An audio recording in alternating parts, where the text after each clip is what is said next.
কি কোন চাচি কার বিয়ে হয়েছিল মানে বুঝলাম না কিন্তু। কে বুঝলে না? তোমার বড়ি অন্যখানে বিয়ে হয়েছিল।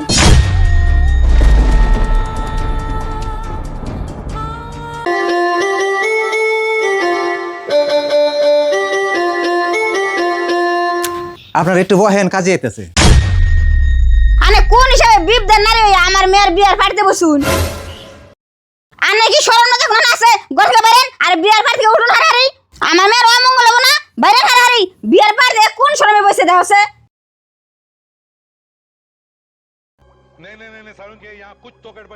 আমারে এই বরজাতির সামনে থেকে শরম দিয়ে উঠিয়ে দিল না। এই মেয়ে জামাইবাড়ি ভাত খায় কেমন করে তাও দেখবার আসছি। দাদা কাজের জানা হারারি নিহুন আর তাড়াতাড়ি বিয়াটা পড়া নেবো। হ্যাঁ আমি কাজের বগলে গেতাছি।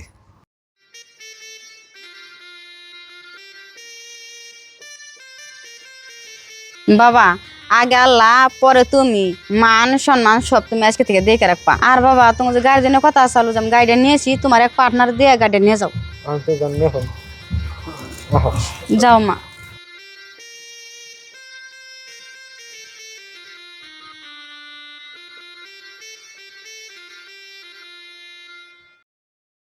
হ্যালো, হ্যাঁ ভাই আমি আইতাছি, 5 মিনিট লাগবো।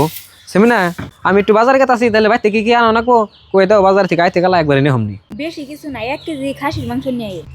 কে রে ওটা সবগুলো মেয়ের জামাই না? হ্যাঁ হবো। হেমনে হেমনে তো না গে বাবা খারাপ আছে।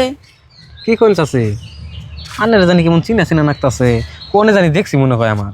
হবাস্তা দেখছো তুমি ও যে সেমিনার বিয়ার মধ্যে? হ চাচি আমার মনে হয়েছে আনের যে সেমিনার মায় বিপ দেখে উঠে দিল বিয়ার বাড়িতে কোনে না। হ বাবা আমার বিয়ার বাড়ি থেকে উঠিয়ে দিছে। চাচি আনের যে বিয়ার বাড়িতে কোনো উড়ে দিছাল আঙ্গ হেরম খারাপ নাকছাল, আঙ্গ তো কুসংস্কার বিশ্বাস হয় না ওই না, কিন্তু ব্যবহারটাও সেমিনার মায় আনের হেরম খারাপ করছাল। বাবা আমার ঘরে স্বামী নাই দেখে আমার কেমন করে উঠিয়ে দিল, তোমরা তো দেখলাই। কিন্তু তার মেয়ের যার এখানে বিয়ে হয়েছিল সেটা তো তাকে বাঁচলো না। কি কোন চাচি কার বিয়ে হয়েছিল মানে বুঝলাম না কিন্তু। কে বুঝলে না? তোমার বড়ি অন্যখানে বিয়ে হয়েছিল।